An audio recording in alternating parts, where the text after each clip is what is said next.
संत रामपाल जी महाराज एक ऐसे महान संत जिन्होंने अपनी सतभक्ति, तत्व ज्ञान, करुणा और सेवा के बल पर समाज में नई मिसाल कायम की है। संत रामपाल जी महाराज की अगुवाई में उनके सभी सतलोक आश्रमों से समाज कल्याण के अद्भुत कार्यों ने समाज को सुनहरे भविष्य की एक नई उम्मीद दिखाई है।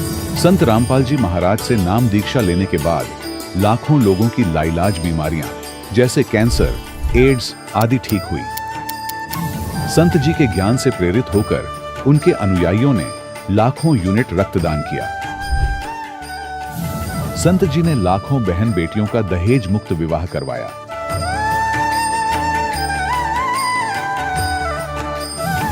संत जी ने लाखों लोगों का नशा छुड़वाया, करोड़ों उजड़े परिवार बसे। संत जी के आश्रमों में समागम के दौरान निःशुल्क नेत्र चिकित्सा, दंत चिकित्सा प्रदान की जाती है। संत रामपाल जी महाराज द्वारा समय समय पर पर्यावरण संरक्षण के उद्देश्य से बड़े स्तर पर वृक्षारोपण किया जाता है। संत जी ने जरूरतमंदों को तत्काल राहत पहुंचाने के लिए एम्बुलेंस सेवा शुरू की। संत जी अपने अनुयायियों को देहदान के लिए प्रेरित करते हैं, जिससे मानवता की सेवा और चिकित्सा क्षेत्र में सुधार हो सके। संत रामपाल जी महाराज के सभी आश्रमों में हर रोज निःशुल्क भंडारा आयोजित किया जाता है, जहां हर वर्ग, हर जाति और हर धर्म के लोग एक साथ बैठकर भोजन करते हैं।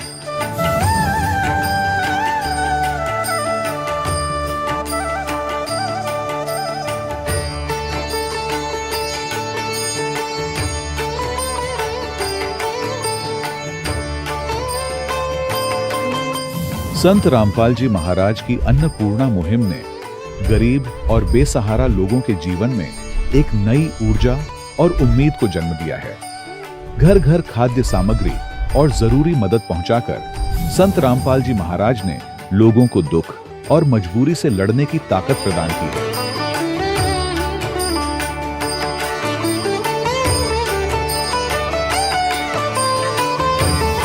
संत रामपाल जी महाराज द्वारा गरीब लोगों के लिए घर बनवाने का अद्भुत कार्य एक ऐसी मिसाल कायम कर रहा है जो सदियों सदियों संत जी की उदारता और दया भावना के तौर पर जाना जाएगा।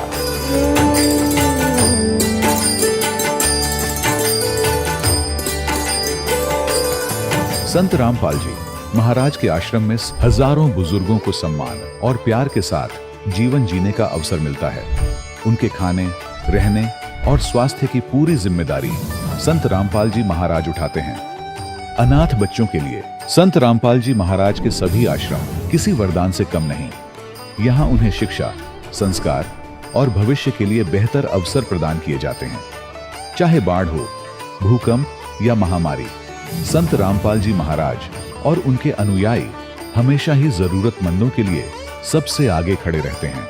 कोविड महामारी के दौरान संत रामपाल जी महाराज के आश्रमों से करोड़ों लोगों के लिए भोजन, दवाइयां और जीवन रक्षक सामग्रियां उपलब्ध कराई गई। चाहे गरीब की मदद हो या किसी शोषित और पीड़ित वर्ग के हक और सम्मान की लड़ाई, संत रामपाल जी महाराज ने हमेशा ही उनकी दबी आवाज को सरकारों तक पहुंचाया है और उन्हें उचित न्याय दिलवाने में अहम भूमिका अदा की है। समाज में आध्यात्मिक और सामाजिक मूल्यों के प्रति जागरूकता लाने में संत रामपाल जी महाराज हर कदम पर मानवता के सच्चे सेवक साबित हुए हैं। संत रामपाल जी महाराज का जीवन हमें सिखाता है कि सच्ची सेवा वही है जो निस्वार्थ भाव से की जाए। आइए हम भी इस महान सेवा के कार्य में इस महान संत से जुड़ें और संत रामपाल जी महाराज से नाम दीक्षा लेकर अपने जीवन को धन्य बनाएं।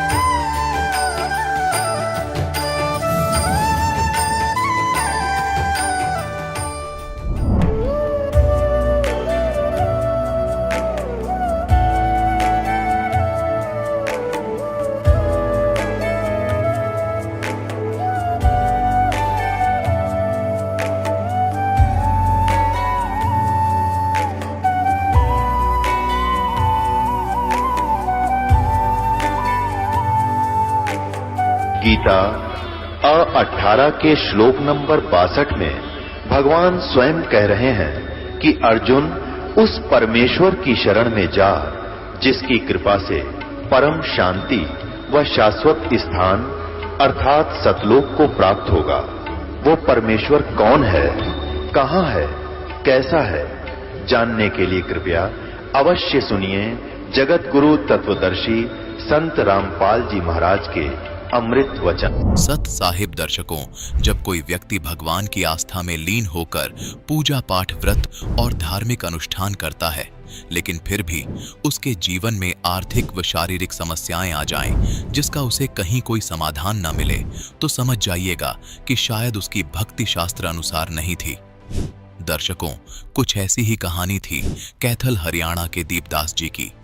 इन्होंने जीवन में कई धार्मिक रास्ते आजमाए, लेकिन मन की सच्ची शांति, परमात्मा की पहचान और जीवन का समाधान कहीं नहीं मिला।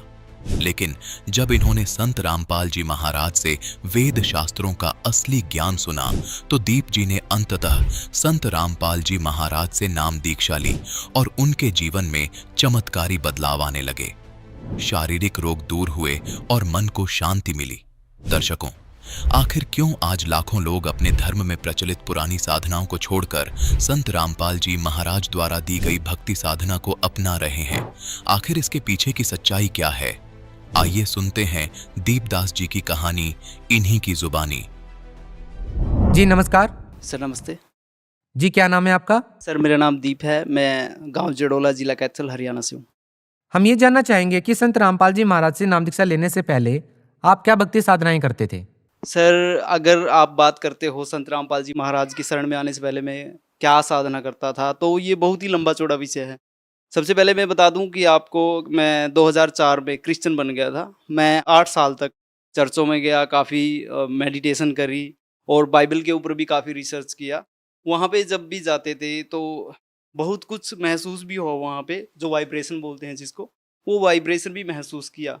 उसके बाद क्या हुआ, मैं एक बुद्धिस्ट के संपर्क में आया। उन्होंने मुझे बताया कि बुद्धिज्म क्या होता है, आत्मा क्या होता है, परमात्मा क्या होता है, आत्मा और परमात्मा का कोई रिलेशन है या नहीं है, आत्मा और परमात्मा है या नहीं है। तो ये सब बातें जानने का मैं इच्छुक हुआ। मैंने विपश्यना साधना कोर्स भी किया है एक। उसमें क्या होता है, वे मेडिटेशन करवाते हैं। मैंने 10 साल तक मौन रह के वो मेडिटेशन भी किया। और ये तो बात एकदम पक्की है कि जो बुद्धिज्म में चला गया वो नास्तिकता की तरफ चला गया, तो मैं नास्तिक भी हो गया वहाँ पे। 1-1.5 साल में नास्तिक भी रहा, और जो भी मेरे सामने परमात्मा और आत्मा की बात करता, उनको मेरा एकदम सटीक जवाब होता। पता नहीं कहाँ से वो तर्क वितर्क करने की शक्ति अंदर से उमड़ के आ जाती। मैं 1 मिनट में ये बोल देता था, ना आत्मा ना परमात्मा, और ना इनके बीच में कोई रिलेशन अगर होते भी हैं तो। संत रामपाल जी महाराज से कब जुड़े? सर, जैसा कि मैं आपको बता चुका हूँ, मैं बहुत ज़्यादा भटक रहा था, क्योंकि मेरी अंदर वो तलब थी, मेरी आत्मा के अंदर वो तलब थी कि मैं परमात्मा को देखूँ अगर होता है तो। और हमारे एक भगत जी हैं, वो 1.5 साल तक मेरे पास आते रहे। मैं आयल्स पढ़ाता हूँ पेहवा के अंदर। तो उन्होंने मुझे बताया कि आत्मा क्या होती है, परमात्मा क्या होती है और सच्चा ज्ञान क्या है। 1.5 साल तक उन्होंने मुझे समझाया, और मैं वही व्यंग कसता था जो एक नास्तिक होने के नाते कसने चाहिए। मैं उनको एकदम से ये बोल देता था, ना आत्मा ना परमात्मा। काफ़ी कुछ उन्होंने मुझे बताया कि सच्चे गुरु की क्या पहचान होती है हमारे वेद शास्त्रों के अंदर, क्योंकि अब तक मैं वेद शास्त्रों को निराधार मानता था। मैं सोचता था ये वेद शास्त्र जो भी हैं वो पर्सनल एक्सपीरियंस है लोगों के, वो अपनी तरफ से कुछ भी लिख दिया सो लिख दिया, हो गया बस वो।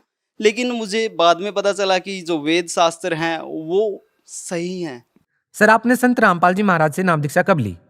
सर, 5 जुलाई 2015 की बात है, जब मेरी आत्मा ने एकदम मुझे गवाही दी कि आज नाम ले लेना चाहिए। तो मैंने अपने ससुर जी के पास फोन किया कि मुझे नामदान दिला दो। संत रामपाल जी महाराज जी को पहचानना उनके लिए मुश्किल हो गया है, क्योंकि उनके बारे में बहुत सारी भ्रमित करने वाली बातें चल रही हैं।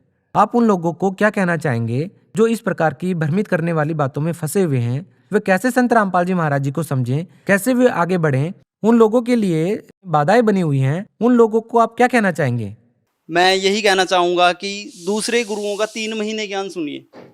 3 महीने सुनने के बाद सिर्फ 3 दिन, मैं गारंटी देता हूँ कि सिर्फ 3 दिन इस संत का, यानी संत रामपाल जी महाराज का ज्ञान सुनिए। अगर आपको लगता है कि इस ज्ञान के अंदर प्रबल शक्ति है, यानी ये शास्त्रों के ऊपर खरा उतरता है, साथ में क्या कीजिए, हमारे गुरुदेव जी हैं संत रामपाल जी महाराज, ये शास्त्रों को खोल के बताते हैं कि किस पेज पे, कहाँ पे, किस चौपाई में क्या लिखा है, वो सब कुछ खोल के बताते हैं।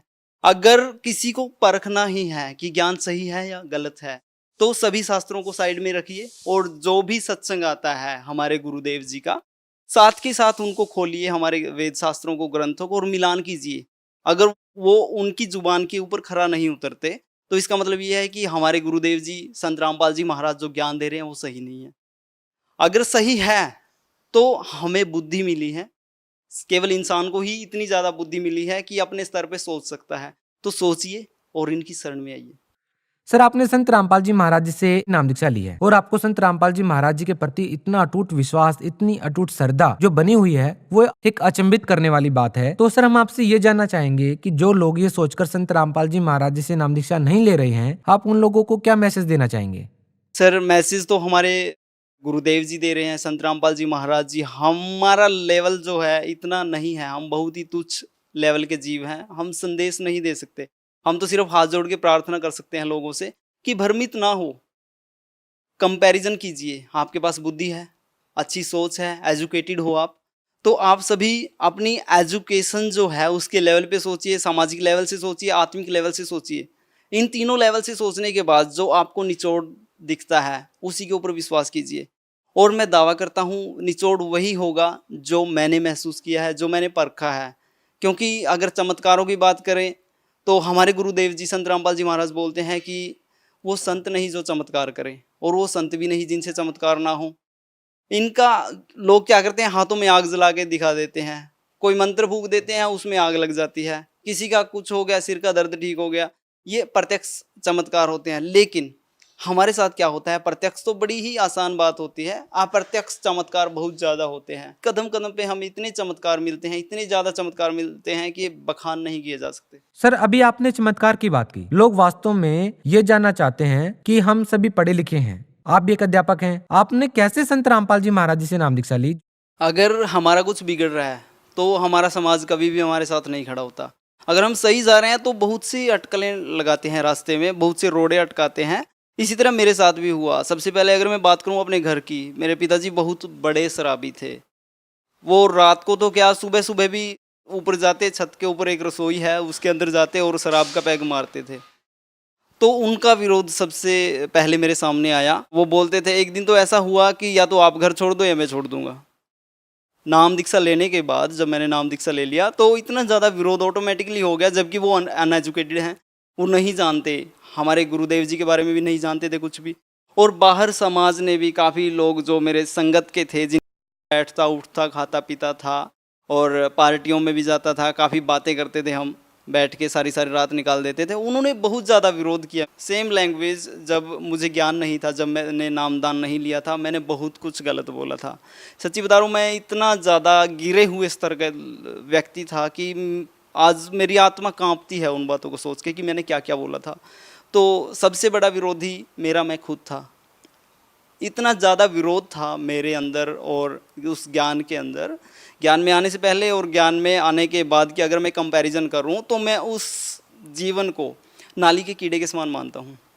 जी, मैंने अपने आप का बहुत ज़्यादा विरोध किया, क्योंकि अगर कोई मुझे अच्छा बताता तो मैं अपने बुद्धि स्तर पे सोच लेता, नहीं ये गलत बता रहा है, इसके पीछे इसका कोई स्वार्थ है। सर, अभी तक हमने बात की आध्यात्मिक लाभ की, अब बात करें आर्थिक और भौतिक लाभ की। तो आपसे जानना चाहेंगे कि संत रामपाल जी महाराज से नाम दीक्षा लेने के बाद आपको क्या अनुभव हुए, क्या लाभ मिले?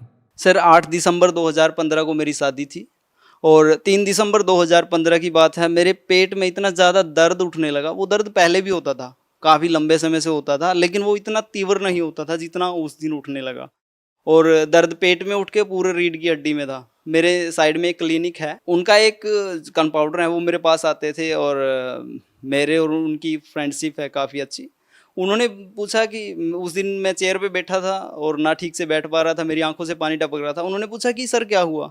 मैंने बोला, भैया ऐसी बात है कि मेरी रीढ़ की हड्डी में दर्द है और पेट में दर्द है। उन्होंने झट से बोला कि आपको पथरियाँ हैं, आपके पेट के अंदर स्टोन है। मैंने बोला, भाई इलाज क्या है, क्योंकि 8 दिसंबर 2015 को मेरी शादी है और 5 दिन बाकी हैं, मैं क्या करूं? उसने बोला कि या तो आप ऑपरेशन करवा लो या फिर इंजेक्शन लगवा लो या फिर देसी इलाज चला लो। मैंने बोला इतना समय नहीं है मेरे पास, शॉर्ट में बताइए मैं क्या करूँ। उन्होंने इंजेक्शन की राय दी, मैंने इंजेक्शन लगवाए। 2-3 दिन मैंने इंजेक्शन से निकाले।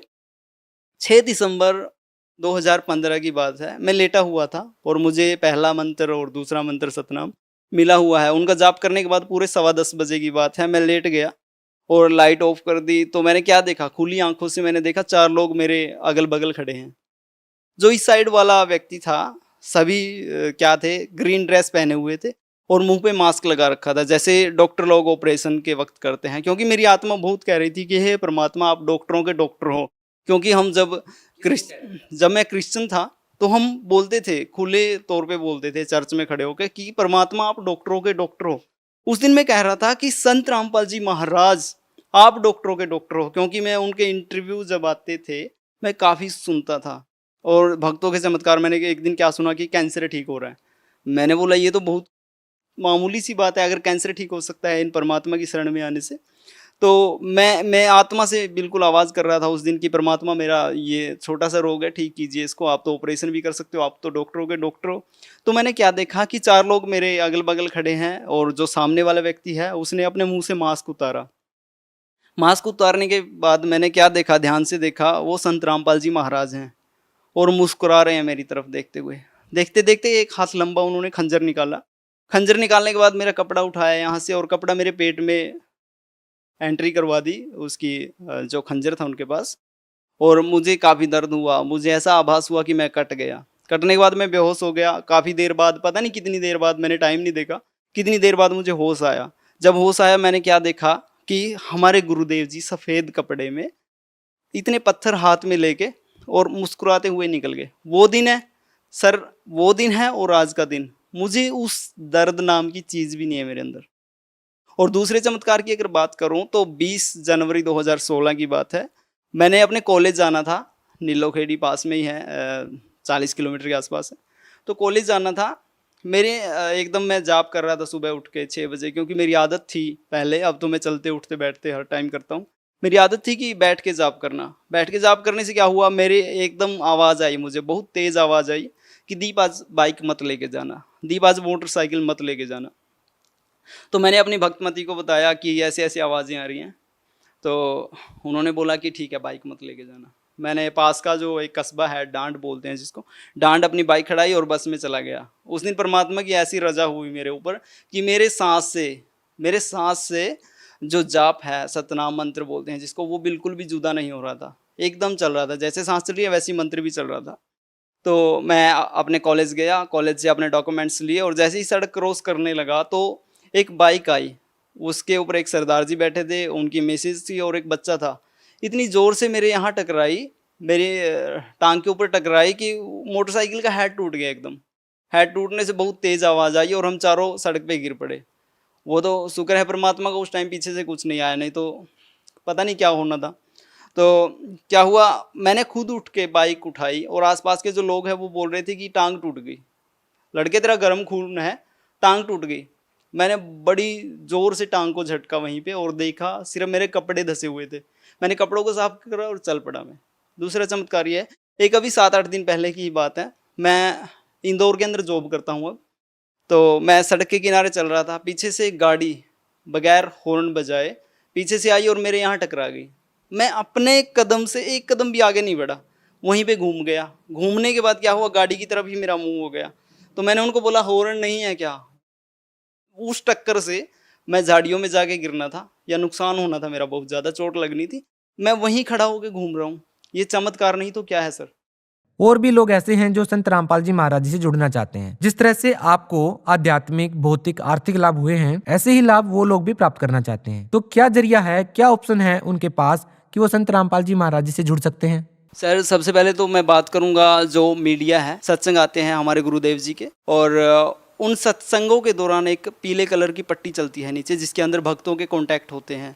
उन भक्तों के कॉन्टैक्ट होते हैं जो पूर्ण जानकारी बता देंगे कि कहाँ से आपने नामदान लेना है। क्योंकि परमात्मा ने इतने ही दया बख्श रखी है कि हर जिले के अंदर नामदान सेंटर खुलवा दिए हैं। और नामदान भी ये नहीं दूसरे गुरुओं की तरह कि कोई भी नामदान दे दे, हमारे गुरुजी के ही मुंह से नामदान मिलता है। और वही सारे लाभ होते हैं जो मेरे साथ हुए, जो सभी भक्तों के साथ होते हैं, वही सारे लाभ आज भी हो रहे हैं। और दूसरी बात करता हूँ कि प्रचार जो भक्त लोग कर रहे हैं, हमारे भक्त, ज्ञान गंगा, गीता तेरा ज्ञान अमृत और भी बहुत सारी पुस्तकें हैं, बहुत से किताबें हैं, इंग्लिश, हिंदी और सभी लैंग्वेजेस में हैं, तो वो पढ़िए, भक्तों से ग्रहण कीजिए और अपना कल्याण करवाइए। बहुत बहुत धन्यवाद सर। दर्शकों, अभी आपने सुने संत रामपाल जी महाराज से दीक्षा प्राप्त करके सुखी हुए भक्त के अनुभव। अब देखिए जगत गुरु तत्वदर्शी संत रामपाल जी महाराज के मंगल प्रवचन। कि धन है ऐसी नगरी जहां पर ऐसे महापुरुष का आगमन हुआ। संत रूप में शंकर भगवान बता रहे, 7 बार चर्चा करी और बोले बालक बहने, शिव को कर मस्तक धरा हाल्या वो मोमन एक धेनु, अनब्यावर को दूहत है दूध दिया तत्काले, कंवारी को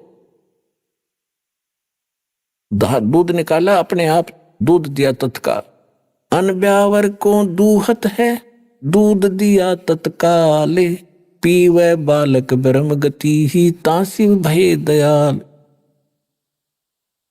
अब यहां से हम इतना ही लेंगे। ये सिद्ध हो गया कि कबीर परमात्मा ने जब वो बालक रूप में प्रगटे थे, शिशु रूप में कंवारी गायों का दूध पिया था। अब हमारे पवित्र वेद क्या बताते हैं? वेद क्या है? वेद कोई किसी जंतर मंत्र जंत्री की किताब नहीं है, ये कोई तिथिवार बताने वाली नहीं है। इसमें परमात्मा के गुण, परमात्मा कैसी लीला करता है, वो कहाँ रहता है, और उसके पूरी जानकारी है। और जिस महापुरुष की लीला हमारी वेदों से मेल खाती है तो ही इज गॉड, वही परमात्मा है। अब आपको दिखाते हैं, ये देखिएगा ऋग्वेद मंडल 9 और 10 मंडल हैं। ये महर्षि दानव सरस्वती लिखा है इसमें। ये कहां से छपा है ये देखिएगा, सार्वदेशिक आर्य प्रतिनिधि सभा, महर्षि दानव भवन, रामलीला मैदान, नई दिल्ली से। ये इनके फोन और फैक्स नंबर है और ये यहां से छपा है। Prince offset printers, 1510 Pataudi house, त्रियागन, नई दिल्ली से। अब इसके ऋग्वेद मंडल नंबर 9 का और सूक्त नंबर 1 का मंत्र नंबर 9 आपके रूबरू करते हैं। ऋग्वेद मंडल नंबर 9 और ये सूक्त नंबर 1 है। प्रथम से सुक्त से प्रथम सूक्त है। अब इसके हम 9 नंबर पे चलते हैं। ये 9वां श्लोक लेते, ये देखिएगा ऋग्वेद मंडल नंबर 9 सूक्त 1 और मंत्र नंबर 9, ये 9 है। अभी अधन्या उत्सृणति धेनव, धेनव शिशुम, ये शिशुम शब्द लिखा है। सोम इंद्राय पातवे। अब एक कमाल की बात देखो, परमात्मा ने कैसी लीला की है। यदि ये दास अनुवाद करता इन वेदों का, हमने तो करे रखा था तुम्हारे भगवान की लीला, हमने पता कि कबीर इज गॉड, परमात्मा की महिमा में लिखी, आंखों देखा, संतों ने बता दिया, लेकिन आप जी का विश्वास नहीं होता जब तक वेदों में ना मिलता। अब वेद क्या बता रहे हैं, और ये अनुवाद करता भी वो महर्षि दानंद के चेले हैं, और महर्षि दानंद है इनका, और ये खुद भगवान को निराकार मानते हैं। इन्होंने कोशिश भी की है अड़ंगाकरण की, अनुवाद की, लेकिन कहते हैं चोर चुरावे तुम बड़ी गड्ढे पानी में, वो गड्ढे हुआ ऊपर आवे न सच्चाई छनी। इन्होंने खूब कोशिश की अपना अज्ञान के आधार से इनका अनुवाद अड़ंगा करने की, लेकिन छुपा नहीं सके सच्चाई को। देखना ये खुद अनुवाद कर रहे हैं। उस सोम माने इन्हें कर दिया सोम स्वभाव वाले पुरुष को। देखो कमाल के आदमी है ये। अब सोम माने परमात्मा, 6 जगह लिखे पाओगे। देखिए इसी 9वें अध्याय का 9वें मंडल का प्रथम मंत्र है ये वाला, और इसमें सोम शब्द है। ये सोम, इसमें सोम माने सोम स्वभाव परमात्मन, यानी सोम का अर्थ है परमात्मा, शीतल सर्व शांतिदायक परमात्मा। सोम माने चंद्रमा भी होता है, लेकिन यहां परमात्मा की महिमा चल रही है। सोम माने परमात्मा। तो यहां इन्होंने क्या डंगा कर दिया, ऋग्वेद मंडल नंबर 9 सूक्त 1 मंत्र 9 में सोम इमम माने उस सोम माने सोम स्वभाव वाले पुरुष को हम कहेंगे उस सोम स्वभाव वाले परमात्मा को जो शिशु रूप में धारण करके कुमार अवस्था में अभी अधन्या, अभी माने सब प्रकार से यानी पूर्ण रूपेण, अधन्या माने अहिंसनीय नहीं, अन अधन्या माने बिना धनाई, धेनो माने गौवे तृप्त करती है। बता, अभी ने खूब कोशिश कर ली बकवाद करने की लेकिन छुपा नहीं सके। सीधा सा अर्थ है कि जब परमात्मा शिशु रूप, परमात्मा 3 प्रकार से लीला करता है। इसी में पहले मंत्र में लिखा है कि वो परमेश्वर जब यहाँ सर्व उत्पादक प्रभु एक लीला करने के लिए जब यहाँ प्रकट होता है, सहशरीर आता है और वो 3 प्रकार के सतिथि से सबका धारण पोषण करता है। एक शरीर में तो सतलोक में रहता है, वहां तो बहुत तेजों में शरीर है, 1 रोमकूप में करोड़ शरीर मिला दे, करोड़ चंद्रमा, इतना नूर है। फिर हल्का तेजपुंज का रूप बनाकर वो 2 प्रकार से और लीला करता है। एक तो करता है शिशु रूप धारण करके एक लीला प्रत्येक युग में ऐसी ही करता है, कमल के फूल पर प्रकट होता है तालाब के अंदर, जिस कारण से उसको नारायण भी कहा जाता है। नारायण माने जल के ऊपर आके विराजमान होने के कारण भगवान नारायण कहलाता है। और वहां से ये ऐसे निसंतान दंपति प्रत्येक युग में उनको उठा ले जाते हैं। वहां फिर वो लीला करता है, एक मनुष्य की तरह जीवन जीता है, ज्ञान प्रचार करता है। और दूसरी प्रकार का फिर वो कभी भी कहीं पर भी जिंदा महात्मा संत साधु का रूप धारण करके और आके प्रकट हो जाता है, अच्छी आत्माओं को ज्ञान देते हैं, उनको सतलोक ले जाते हैं, फिर अपने गवाह बना के छोड़ जाता है। इस प्रकार वो लीला करता है। तो जब वो शिशु रूप धारण करके वो परमात्मा लीला करने आता है तो उस समय उनकी परवरिश की लीला, उस बालक रूप में प्रकट परमात्मा की परवरिश की लीला कंवारी गायों के द्वारा होती है। फिर देखो वेद क्या बता रहे हैं, उस सोम स्वभाव वाले पुरुष को यानी परमात्मा को जो शिशु कुमार अवस्था में ही अभी यानी सब प्रकार से पूर्ण, अधन्या माने बिना धनाई, हमारे यहाँ देसी भाषा में जो गायें बिल्कुल ना ब्याई गर्भ ना धारण किया उसको क्या करें, अधन्या यानी बिना धनाई, उसने बैल ने टच नहीं किया। तो ये अभी अधन्या यानी कति भी टच ना करी हो कंवारी गौवे, ध्यान में माने गौवे, अभी माने सब प्रकार से यहाँ पे लिख रहे हैं कुमार अवस्था में यानी बालकपन में सभी प्रकार से, अधन्या माने बिना धनाई यानी कंप्लीट कंवारी, धेनो माने गौवे तृप्त करती है, उनके पालन की लीला कंवारी गायों से होती है। अब who is God? Kabir is God.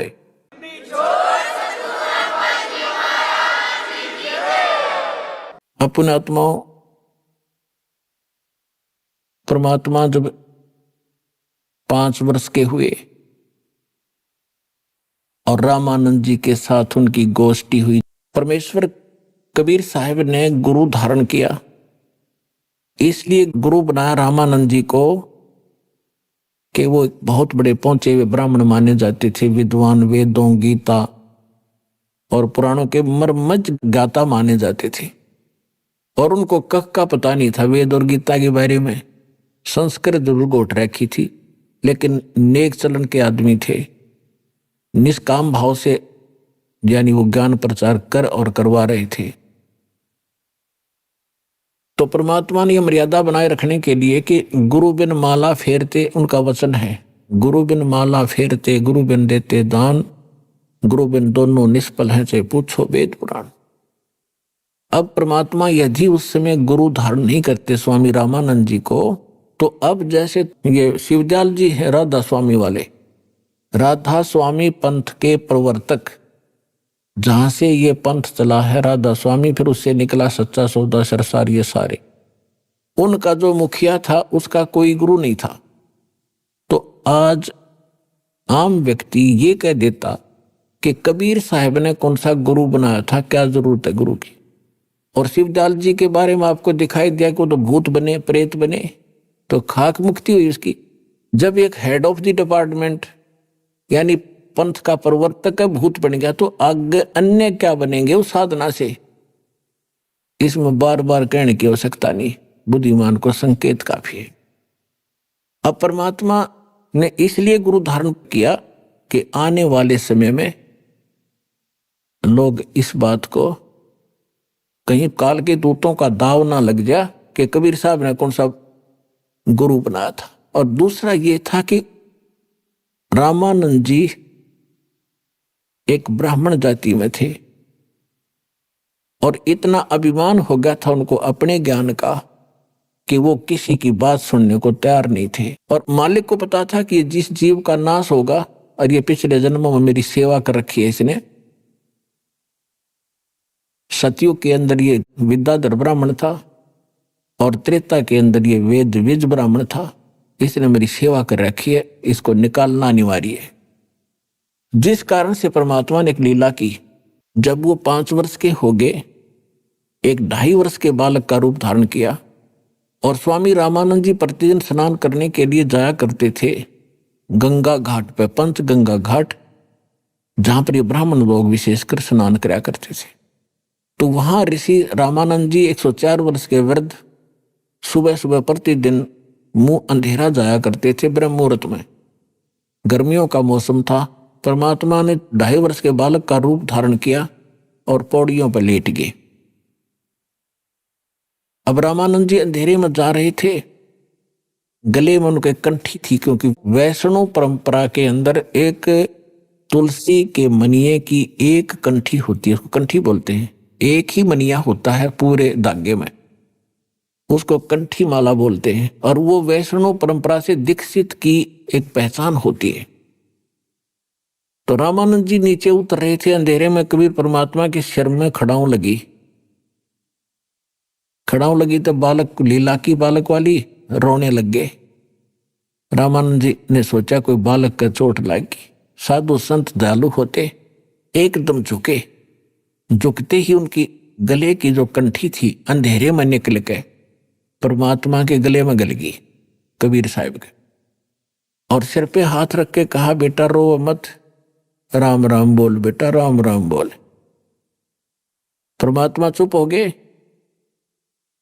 और स्वामी जी अपना स्नान करने लग गए और कहा, बेटा तू बैठ जा, किसी का बालक भूल के, रास्ता भूल के आ गया, तुझे सुबह तुम्हारे घर भिजवा दूंगा, यहां बैठ जा। वो स्नान करने लगे, परमात्मा अंतर ध्यान हुए, अपनी कुटिया में आ गए। स्वामी जी को देखा बच्चा कहाँ गया, उसने सोचा चला गया होगा, अब कहाँ खोजूं उसको। बात आई गई हुई। कुछ दिनों के बाद स्वामी रामानंद जी का एक शिष्य विवेकानंद कोई सत्संग कर रहा था, श्री विष्णु जी की कथा सुना रहा था, सैकड़ों श्रोता बैठे थे, परमात्मा भी जा बैठे वहां पर। उस दिन परमात्मा ने, जैसे वैष्णव परंपरा से दीक्षित व्यक्ति होते हैं, ऐसे एक लंबा सा तो तिलक लगाते, नाक पर कड़ पूरा, और एक कंठी माला पहन लेते हैं। तो वहां जाकर बैठ गए। सुना रहा था प्रवचन के ब्रह्मा विष्णु महेश अजरो अमर है, ब्रह्मा जी की तो आयु है, विष्णु और शंकर अजरो अमर है, ऐसे ऐसे। तो परमात्मा ने खड़ा होकर कहा कि स्वामी जी, मेरा एक शंका है, समाधान कीजिए। विवेकानंद जी ने कहा कि बोलो बच्चा, बोलो क्या शंका है। आप कहते हो कि ब्रह्मा विष्णु महेश अजरो अमर हैं, क्या इनके माता पिता भी हैं? कौन ब्रह्मा का पिता है, कौन विष्णु की मां, शंकर का दादा कौन है, पंडित जी दे बता। अब यहाँ के सारे फेल हैं, कि अजरो अमर है, सविनाशी है, इनके कोई माता पिता नहीं है, तरह से लीला करते हैं।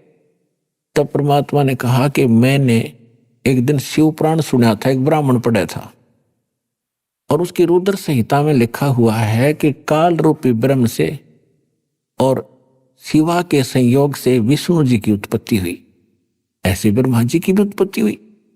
आप कहते हो स्वामी जी की कोई माता पिता नहीं। अब उसके तो पैरों के नीचे की जमीन निकल गई, सामने बेइज्जती हो रही, क्यों बड़ा विद्वान पाक गया था। तो उसने कहा कि तूने कैसे पढ़ा? पुराणों को। परमात्मा बोले मैंने पढ़ा नहीं, मैं कहता हूं मैंने सुना कि झूठ बोलता है। तो कहीं से दीक्षा प्राप्त है क्या? तेने तिलक वगैरह लगा रखा है? हाँ जी दीक्षा प्राप्त हूं। कहां से? विवेकानंद ने पूछा कहां से दीक्षा प्राप्त है? कि जहां से आप हो वहीं से मैं हूं। मैं हूं? आप कौन हैं? किस जाति से हैं? परमात्मा तो बोले नहीं, उससे पहले श्रोता ही कहने लगे कि नीरू का लड़का है, दानक का, जुल्हाई का। तो विवेकानंद को मौका मिल गया, कहने लगा देखो रे लोगों कितना झूठा है, कितना कपटी व्यक्ति है, बच्चा है ये झूठ बोल रहा है, कह रहा है कि मैंने स्वामी रामानंद जी से दीक्षा ले रखी है, मेरे गुरु से। वो तो इन शूद्रों को निकट भी नहीं बैठने देता, इनकी शकल भी नहीं देखता, पर्दे के पीछे से बातें करता है। यानी उस विषय को चेंज कर दिया जो भगवान ने सच्ची बताई थी। और कहने लगा देखना अब गुरुजी को जाके बताता हूं, इसने हमारी बेइज्जती कर दी सभा के अंदर, और कह रहा है कि एक धानक के पुत्र को और हमारे गुरुदेव ने दीक्षा दे रखी है, तो उन्हें बेइज्जती कर दी, इंसल्ट कर दी। अब वो उठकर चले गए। परमात्मा आगे अपनी कुटिया में माता पिता के घर पे मुंह बोले माता पिता जो थे। उधर से उस विवेकानंद ने स्वामी रामानंद जी से जाकर कहा साथ में 20, 30, 50 और चेले ले गए वहां के श्रोता, और सभी ने एक सुर में कहा कि महाराज हमारी तो नाक काट दी, हम तो बाहर निकलने जोगे नहीं छोड़े। एक धानक का पुत्र, जुल्हाई का पुत्र कहता कि मैंने गुरु बना लिया आपको। परमात्मा सारी काशी में आग की तरह फैल गई यह बात है, और सभी लोग धिक्कार रहे हैं, अगर ऐसा है तो बहुत बुरा है। तो रामानंद जी ने कहा कि वो झूठ बोलता है, मैंने कि उसको दीक्षा नहीं दी, उसको लाओ सुबह पकड़कर सबको बुला ले, सबके सामने कह दूंगा। विवेकानंद ने तो सबको बुला लिया, हजारों आदमी इकट्ठे कर लिए कि भाई झूठ बोल रहा था, देखियो गुरुजी धमकावेंगे। अब सुबह सुबह विवेकानंद वक्त से पहुंच गया जुलाहों की कॉलोनी में, लेकर 10 मस्टंडिया ने लाठी हाथ में ले रही। अब पता लगा, कॉलोनी वालों ने देखा कि बदनीयत से आए हैं ये लोग, और घर पूछ रहे थे नीरू का। किसी ने शॉर्टकट जाकर बता दिया नीमा को कि क्या कर दिया तेरे बच्चे ने, क्या गलती होगी तुमसे, ऐसे ऐसे कुछ ब्राह्मण लोग आपका घर पूछ रहे हैं, उनकी नीयत ठीक नहीं है, कुछ झगड़ा करने का उद्देश्य से आ रहे। नीमा समझ गई कि जरूर इस कबीर ने कुछ ना कुछ गड़बड़ करी है, यू करता ही रहता था। परमात्मा जहां जाकर छेड़ देते थे, क्योंकि वो आए इस उद्देश्य से थे, रोज उलाने आया करते। नीमा दुखी हो रही थी, तो उस दिन भी उसने कबीर जी को उठाया और कहा बेटा तूने किसको क्या कह दिया? परमात्मा बोले माता मैं क्या कहूं था, मैं कहता हूं सत्य, ये मुझे मारने दौड़ते हैं। तो मां ने कहा कि तू क्यों बोला करे बेटा, तू नहीं जानता है कसाई है और तुझे मार देंगे, मैं भी मर जाऊंगी बेटा, फिर हम कैसे जिएंगे? परमात्मा कहा करते माता ये सब मेरे ही बच्चे हैं, ये मेरी बात को सुनते नहीं। तो माँ धमकाया करती कि तू दादा पाक गया, छोटा सा बालक ने मेरे बच्चे हैं, चुप रहा करे, मत तू शरारत ना कराया करे। तो उस दिन जब जाकर माई ने पता लगा तो तुरंत उस झोपड़ी में गई जिसमें परमात्मा बालक रूप में सोए थे, उसको उठा के और खड़ा करके झोपड़ी के पीछे लिटा दिया, उसके ऊपर कपड़े डाल दिए पुराने फटे पुराने, घास डाल दिया, बेटा बोलना मत, कोई निकम्मा आदमी आ रहा है तुझे पीटने के लिए। उनको शक था शायद इसी कारण से आ रहे होंगे। उन्होंने आते ही पूछा कि कहाँ तेरा बेटा कहाँ है, कहाँ वो कबीर? उसको स्वामी जी ने बुलाया, हम पकड़ कर ले जाएंगे। तो वो कहने लगे जी क्या बात होगी, मेरे बेटे ने ऐसी क्या गलती कर दी, कुछ कारण तो बताओ। कहने लगे वहां पता चलेगा कारण का। अंदर घुस गए, माई ने बताया नहीं, अंदर घुस गए कुटिया में, उथल पुथल कर दी, डंडे के साथ चारपाइयों को उछल दिया, कपड़े कुपड़े उछलने लग गए, कहाँ है, जोर जोर से चिल्ला रहे थे। परमात्मा पीछे छुपा रखे थे, उन्होंने सोचा ये बुढ़िया ने घना दुखी करेंगे माँ बाप को। बाहर निकल के उन कपड़ों से बाहर और खड़ा होके कहने लगा कि ए विवेकानंद, झोपड़ी के पीछे बैठा हूं, आजा। वो एकदम भाग कर गए, देखा तो वो पकड़ लिया। अब माता ने सोचा मैं बचाऊं, अपने बच्चे का बचाव करूं। बच्चे की बांह पकड़ दी, लिपट गई, उसको डंडों से पीट पीट कर मूर्छित कर दिया। नीरू को पता चला तो भागा, वो आया आगे से चलकर, उसने भी पकड़ने की चेष्टा की, उसको भी मार पीट कर कंडम करके वो ले गए। अब रामानंद जी के सामने जाके खड़ा कर दिया। रामानंद जी ने पर्दा लगा रखा था, अपनी झोपड़ी में आग गए, सामने कबीर साहब खड़े कर दिए 5 वर्ष के बाद। विवेकानंद जी ने कहा कि देखो स्वामी जी, ये नीरू का लड़का कबीर आ गया है। अंदर से ही, झोपड़ी के अंदर से पर्दा लगा रखा है, परमात्मा बाहर खड़े और वहां प्रसन्न उत्तर करते हैं। अब गरीबदास जी ने कितना अच्छा चित्रार्थ किया है वो सुनाते। आडा पर्दा लाए कर रामानंद बोजनते, दास गरीब कुलंग छवि वो अदर डाक को दंते। पर्दा लगा के आगे और अंदर से पूछ रहा है और गुस्से में हो रहा है और कहता, कौन जात कुल पंथ है, कौन तुम्हारा नाम है। दास गरीब आधीन गति, फिर बोलत है बलि जाऊं मैं। रामानंद जी गुस्से में पूछ रहा है कि तेरी कौन जात है, तेरा कौन माँ बाप है, तेरा नाम क्या है। तो परमात्मा बाहर से बालक रूप में क्या बोल रहे हैं, जात हमारी जगत गुरु और परमेश्वर है पंथ, दास गरीब लिखत पढ़ मेरा नाम निरंजन कंथ। परमात्मा ने कहा कि मेरी जात पूछते हो स्वामी जी, तो मैं जगत गुरु हूं, सबको ज्ञान देने के लिए आया हूं। और मैं किस पंथ से संबंधित हूं, मैं परमेश्वर पंथ है मेरा। एक ईश, एक ईश्वर, एक परमेश्वर। गीता अध्याय नंबर 15 के श्लोक नंबर 16 और 17 में 3 पुरुष हैं, 3 ईश हैं, 3 पुरुष हैं। ईश कहो सरपुरुष, इसको ईश समझो, 21 ब्रह्मांड का स्वामी ये ब्रह्म है। और अक्षर पुरुष ये 7 संग ब्रह्मांड का स्वामी है, इसको ईश्वर समझो, उस ईश से श्रेष्ठ। और तीसरा परम अक्षर ब्रह्म है, वो परमेश्वर है, इन ईश से भी श्रेष्ठ, ईश्वर से भी श्रेष्ठ परमेश्वर। तो कहते हैं मेरा जो मार्ग है उस परमेश्वर वाला है। जात हमारी जगत गुरु और परमेश्वर है पंथ, दास गरीब लिखत पढ़ मेरा नाम निरंजन कंथ। और वेदों में जो लिखा है ना भगवान ने, वो मैं ही हूं। अब इस बात का दुख हो गया रामानंद जी को कि छोटी सी जाति में उत्पन्न लड़का पर कैसी बकवास कर रहा है। रे बालक सुन दुर्बुद्धि, घटमट तन आकारे, दास गरीब दर्द लगा जब हो बोले सिरजनहारे।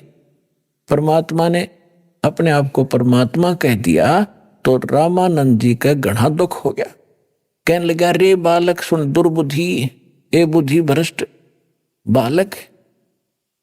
और रामानंद जी भगवान को कैसा मानते थे, जैसे आपका और हमारी बुद्धि का सतर था, ऐसा ही इन विद्वानों का सतर था। विष्णु जी के पुजारी हैं, मूर्ति दे रखी है और भगवान को निराकार माना करते थे। तो यहां इसी दृष्टिकोण से स्वामी रामानंद जी कह रहे हैं, रे बालक सुन दुर्बुद्धि, घटमट तन आकार। तो दिखाई देता तेरा शरीर है, और दास गरीब दर्द लगा जब हो बोले सिरजनहार। कि तेरा शरीर है तो अपने आप को भगवान कहता है। तुम मोमन के पालवा, तेरा जुल्हे के घर बासे, दास गरीब अज्ञान गति एता दृढ़ विश्वास। रामानंद जी क्या कह रहे हैं कि तुम मोमिन माने मुसलमान के घर तो टुकड़ों पर पलने वाला, और एक धानक के घर तेरा जन्म, और अपने आप को तू भगवान बताता है। मान बड़ाई छोड़े कर बोलो बालक बहने, दास गरीब अदम मुखी एता तुम गठ फैने। तरक तलु से बोलते रामानंद सुरज्ञाने। दास गरीब कुजात है ये आखिर नीच निदान। रामानंद जी कितनी ओछी गालियों पर उतराया कि ये कुजात है। कुजात माने इसकी जात का नहीं पता, ये पड़ा मिला था कहीं पर और ये बोल रहे ऐसी ऊंची ऊंची बात कह रहा है।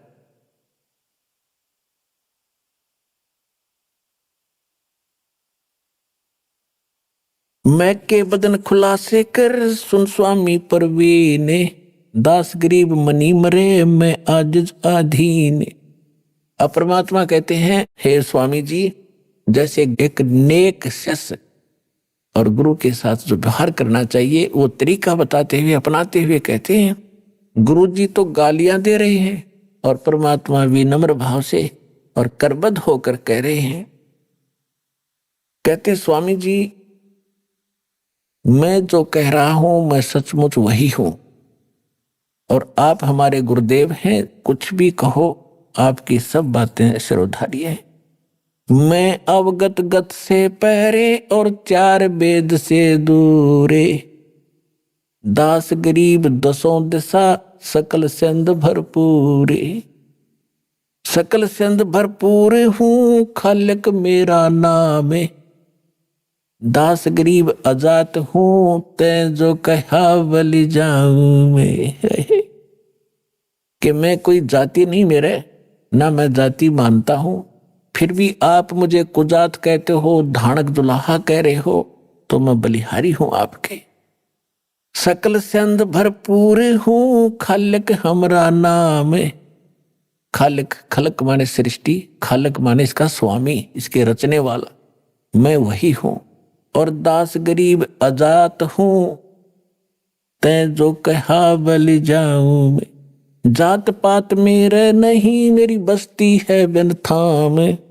दास गरीब अनिन गति तन मेरा बिन चाम। मेरा जो शरीर है ये आप जैसा नहीं है, इसका बगैर, जैसे यजुर्वेद अध्याय नंबर 40 के मंत्र नंबर 8 में कहा है कि सपरि आगात शुक्रम अकायम ऐसनाविरम कबीर मनीषी व्यवधाता शाश्वती भय समाभय। उसका अर्थ यह बनता है कि कबीर परमात्मा सर्वज्ञ हैं, उनका शरीर शुक्र से नहीं बना, माता पिता के मटेरियल से नहीं बना। शुक्रम अकायम, उसका जो शरीर है उस शुक्र से रहित है। और ऐसनाविरम, उसके नाड़ी तंत्र नहीं है, वो कबीर परमात्मा। तो यहां खुद मालिक भी कह रहे हैं कि मेरा शरीर आप जैसा नहीं है। ए स्वामी सृष्टा में और सृष्टि हमारे तीरे। दास गरीब अधर बसु में अवगत सत कबीर। अभी आपने सुने संत रामपाल जी महाराज के मंगल प्रवचन। आइए अब सुनते हैं संत रामपाल जी महाराज से नाम दीक्षा लेकर सत भक्ति करके अद्भुत लाभ प्राप्त करने वाले अनुयायी के विचार। दर्शकों, इस पृथ्वी लोक में मृत्यु अटल सत्य है जिससे कोई भी अछूता नहीं है। लेकिन यदि आप पूर्ण संत की शरण में होते हैं तो वह पूर्ण संत आपकी आयु भी बढ़ा सकते हैं। आज हम आपको ऐसे ही शख्स से मिलवाने जा रहे हैं जिन्हें सुनकर आप दंग रह जाएंगे। ये हैं मोहन जी, जो बड़वानी मध्य प्रदेश के रहने वाले हैं। मोहन जी का कहना है कि मैं काल के मुंह में जाने ही वाला था, अर्थात मृत्यु को प्राप्त होने वाला था, परंतु संत रामपाल जी महाराज की कृपा से मुझे जीवन दान मिला है। क्या ऐसा सच में हो सकता है? आइए जानते हैं मोहन जी की कहानी उन्हीं की जुबानी। नमस्कार सर। सच साहेब। सर क्या नाम है आपका? मोहनदास। मोहनदास जी, आप कहाँ के रहने वाले हैं? ग्राम ऊंचावत, तहसील अंजड़, जिला बड़वानी, मध्य प्रदेश के रहने वाले। मोहनदास जी, संत रामपाल जी महाराज से नाम दीक्षा आपने कब ली? 19/11/2016 को लिया। सर, संत रामपाल जी महाराज से नाम दीक्षा लेने से पहले आप क्या भक्ति साधनाएं करते थे? मैं भोलेनाथ के पूजा करता था मंदिर में, शिवालय में। हमारे घर से पास में 100 फीट की दूरी पे मंदिर बना था, पूजा करता था। पूजा करते करते ज़्यादा से ज़्यादा बीमार रहता था, तो इसलिए मैंने बंद कर दिया, वहाँ पूजा करना ही बंद कर दिया था। सर, फिर आप संत रामपाल जी महाराज की शरण में कैसे आए? गुरु जी की शरण में इसे आए कि हमारा एक भांजा रहता था बड़वानी में, वो गुरुजी से नाम लिया हुआ था। तो वो जब भी आता था हमारे बोलता था कि यार ऐसा मत करो, आप गुरुजी से सत्संग सुनो और उसके बाद गुरुजी की शरण में आओ तो आपको फायदा होगा। हमने बहुत दिन तक उसके सुनी और पुस्तक उसने हमारे को दी थी, एक पुस्तक भी पढ़ी हमने। एक ही पेज पढ़ा था और मेरे को अच्छा लगा वो, तो मैंने उसको बोला कि कल चलेंगे, अपने को संत रामपाल जी के यहाँ गुरुजी से नाम लेना है मुझे। मैं वहाँ से राजगढ़ गया था उसके भगत जी के साथ में, और वहाँ संत रामपाल जी महाराज का सेंटर खुला है, नामदान सेंटर। वहाँ से मैंने संत रामपाल जी महाराज से नाम दीक्षा लिया। सर, संत रामपाल जी महाराज से नाम दीक्षा लेने के बाद क्या आपको कोई लाभ भी प्राप्त हुए? हाँ, लाभ तो बहुत से हुए। पहला लाभ, संत रामपाल जी महाराज के शरण में रहने से मेरी लड़की की शादी बिना दहेज के ही बहुत अच्छे से हुई, और वो गुरु जी की कृपा थी, संत रामपाल जी महाराज की, जो अच्छे से शादी हुई और बिना दहेज के हुई, और कुछ भी मेरे को खर्चा नहीं आया उसमें। और एक लाभ ये हुआ कि मेरे को अभी बड़वानी हॉस्पिटल में भर्ती किया गया था। हल्का सा पेट में दर्द हुआ था इस साइड पे, तो मेरे को इधर एक डॉक्टर साहब ने बताया आपको अपेंडिज है, दूसरे ने बताया पथरी है, 7 mm का पथरी दिखाया था। बोले आपका ऑपरेशन भी हो सकता है। तो मेरे को 5 रोज में 50 बाटल चढ़ चुके थे, 50 बाटल लगे थे मेरे को हाथों में।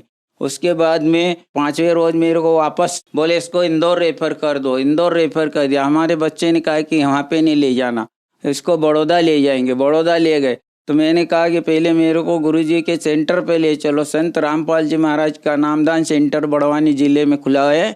तो मेरे को वहाँ पे ले गए, और वहाँ पे ले जाने के बाद जब मैंने प्रणाम किया और उसके बाद मेरे को बड़ौदा रेफर किया, तो 2 बजे मेरे को करीबन धीरज हॉस्पिटल में भर्ती कर दिया था। वहाँ पे करने के बाद मेरी सब जांचें नॉर्मल होती चली गई। डॉक्टर साहब बोले इनकी इसमें पथरी दिखाते हैं, इसमें अपेंडिज दिखा रहे हैं, तो बोले इसका सुबह से फिर और होगा ट्रीटमेंट, तो अभी तो इसको रेफर करो। तो मेरे को आईसीयू में 5-6 रोज तक रखा और 40-50 बाटल वहाँ पे लगे। उसके बाद में फिर मेरे को तीसरे रोज बोला कि आपका फिर से एक्सरा और सीटी स्कैन होगी। सीटी स्कैन हुआ, उसके बाद में वो सब पूरे नॉर्मल आए तो उस रोज फिर और वापस रिटर्न मेरे को आईसीयू में कर दिया गया। आईसीयू में रखा 1 रोज और, तो संत रामपाल जी महाराज की ऐसी कृपा हुई कि रात के 2 बजे मेरे पलंग के पास खड़े हो गए आके और बोले कि बेटा तुम्हारा कल हम छुट्टी करवा देंगे, 9 बजे आप फिक्र मत करो। और वास्तव में 9 बजे उसके पहले डॉक्टर आके सब खड़े हो गए मेरे पास में, 4-5-6 डॉक्टर लगे थे। बोले यार इनका कुछ भी नहीं है, इनको अब मेडिसिन में रेफर करो और इनकी छुट्टी कर दो, इनको कुछ भी नहीं है, सब नॉर्मल हो रहा है। तो ये सब परमात्मा संत रामपाल जी महाराज की ही कृपा थी जो नॉर्मल हुआ मेरा, और मेरे को 9 बजे छुट्टी कर दिया वहाँ से। पहले तो मेरी रिपोर्ट में ऑपरेशन करने की स्थिति में मैं था कि पथरी का भी हो सकता है और अपेंडिज का भी हो सकता है, क्या है इसको, ये कह के मेरे को आईसीयू में भर्ती कर दिया। और उसके बाद में फिर मेरी डबल से जांच हुई। संत रामपाल जी महाराज मेरे को 2 बजे रात को आके कह गए कि बेटा आपको कुछ भी नहीं होगा और आपकी कल छुट्टी हो जाए। फिर मेरा डबल से चेकअप हुआ दूसरे रोज, और पूरी सीटी स्कैन हुई और सब पूरा एक्सरे हुए, सब नॉर्मल हुई। ये सब संत रामपाल जी महाराज की ही कृपा से सब कुछ मेरे को हुआ, नॉर्मल हुआ। डॉक्टर सब मेरे पलंग के आसपास सब खड़े होके पूछ रहे थे कि ये कैसे हो रहा है, कल तो इसको पथरी थी, अपने यहाँ की सोनोग्राफी में पथरी थी, बड़वानी के इसके हॉस्पिटल में भी पथरी थी, अपेंडिज थी, आज कैसे होगा ये। आप मेरे से डॉक्टर एक पूछ रहा था कि आप किसकी भक्ति करते, किसका नाम जाप कर रहे थे जब हम आपका चेकअप कर रहे थे। मैंने कहा मैं संत रामपाल जी महाराज का ही नाम जाप कर रहा था। तो सब उन्हीं की कृपा से ये नॉर्मल हुआ, परमात्मा की देने जो मेरे को आज मैं यहाँ पे खड़ा हूँ। और दूसरा लाभ ये, 4 मार्च 2018 को तो मेरी मृत्यु निश्चित हो गई थी। तो मेरे को 4 व्यक्ति जम के आए थे, मेरे दरवाजे पे खड़े थे। मेरे बच्ची थी एक अंजलि, और वो मेरी मिसेस भगतमती भी थी, साइड में खड़ी थी, वो बोल रही थी। मैं उसको बोला कि देखो ये मेरे को लेने के लिए आ गए हैं। तो बोले कि आपका दिमाग खराब हो गया है, बोले। मैंने कहा ऐसा कहीं नहीं है, ये आए हुए है। तो मैंने कुछ दिन पहले मैंने संत रामपाल जी महाराज का नाम लिखवा दिया था दरवाजे पे, सच साहेब करके। तो वो देख रहे थे कि बोले ये तो सच साहेब लिखा हुआ है, ये तो कोई और भगत है। तो बोले जाओ, एक 3 में से एक व्यक्ति को भेजा, बोले आप फिर से ऊपर जाओ, फिर पूछ के आना उसको किसको लाना है ऊपर। तो इतने में वो 3 व्यक्तियों ने मेरे को उठाया और ऊपर के लोक में ले गए, मृत्यु लोक में ले गए। वहाँ पे खड़ा कर दिया, धर्मराज के पास खड़ा कर दिया और पूछे कि जाओ। एक व्यक्ति अंदर गया, धर्मराज के पास गया और बोले कि ये इस नाम का भगत आया हुआ है, दरवाजे पे खड़ा है, तो आप देखो उसको। तो वो आए मेरे पास। पहले तो उन्होंने मेरे से ये पूछा कि आप किसकी भक्ति करते हो। मैंने कहा परमात्मा कबीर साहब की भक्ति करता हूँ और संत रामपाल जी महाराज का भगत हूँ। तो बोले कि कब से नाम लिया। मैंने कहा ना तारीख तो मुझे याद नहीं रही थी, तो मैंने उसको बताया नहीं। बोले कि आप जब भक्ति करते हो तो आपके गुरु कहाँ है, ऐसे पूछ रहे थे। मैंने कहा मेरे गुरुजी तो ये खड़े हैं, साइड में पीछे खड़े हैं। तो गुरुजी उधर धोती कुर्ता पहने हुए साइड में खड़े हुए थे और देख रहे थे, और उनकी आंखों से आंसू बह रहे थे जब मेरे को पूछ रहे थे। तो बोले आपको कहाँ जाना है। तो मैंने कहा मान को मानसरोवर देखना है, मेरे को बहुत ख्वाहिश थी मानसरोवर देखने की। तो मैंने कहा मानसरोवर देखना है ऊपर के लोग। तो कहे आप ऐसे ही नहीं जा सकते हो। पहले तो यमदूत बोल रहे थे, उसके बाद में गुरुजी आए। जब संत रामपाल जी महाराज ने जिन्हें बताया कि आपकी भक्ति बेटा अभी अधूरी है, फिर से आप भक्ति करो, आपको मैं जीवन दान दे रहा हूँ। आज आपकी मृत्यु निश्चित थी 9 बजे। मैं संत रामपाल जी महाराज की शरण में नहीं होता तो मेरी मृत्यु निश्चित हो जाती। आज ये भगत खड़ा है, दास तो सिर्फ संत रामपाल जी महाराज की कृपा से ही खड़ा है यहाँ पे। पहले हमारे पे बहुत सा कर्ज रहता था और टाइम पे पैसे भी नहीं पास में रहते थे हमारे पास में। जब हम गुरुजी की शरण में आए उस दिन से तो हमारे पास न तो किसी प्रकार की तकलीफ आई, न पैसे का जिक्र होता है। हमेशा हमारे जेब में पैसा 1000-2000 रुपया पड़ा ही रहता है। मालूम नहीं कब कैसा कहाँ से पैसा आता, कब देवा जाता है। और सब ये सब गुरुदेव संत रामपाल जी महाराज की ही कृपा है कि तुरंत मालूम नहीं पड़ता और किससे हो जाता है वो। आज हम संत रामपाल जी महाराज की शरण में रहने से हमारा पूरा परिवार सुखी और संपन्न है और किसी प्रकार की भी कोई भी आपत्ति नहीं आती। मैं बीमार 24 घंटे पहले रहता था, 10-10, 20-20 गोलियां खा जाता था। फिर भी उसके बावजूद मैं आज परमात्मा की दया से 1 नंबर खड़ा हूँ, फर्स्ट क्लास। परमात्मा ही सब कुछ कर सकते हैं, बंदी छोड़ सदगुरु रामपाल जी महाराज। सर, संत रामपाल जी महाराज से नाम दीक्षा लेने के बाद आपको बहुत सारे लाभ प्राप्त हुए, तो जो श्रद्धालु आज आपको देख रहे हैं, आप उन्हें क्या संदेश देना चाहेंगे?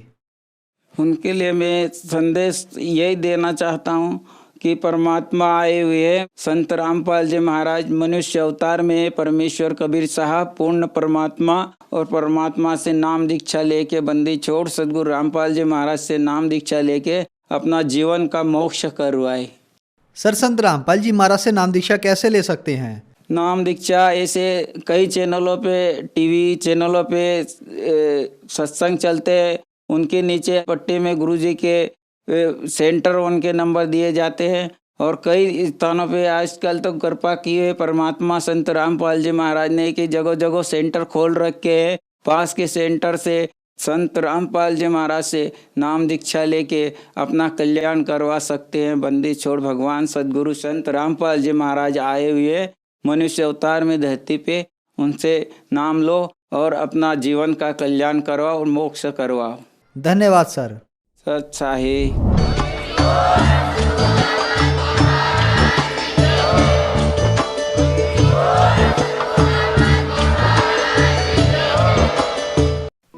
आप सुन रहे थे जगत गुरु तत्वदर्शी संत रामपाल जी महाराज के मंगल प्रवचन। अधिक जानकारी के लिए संपर्क करें।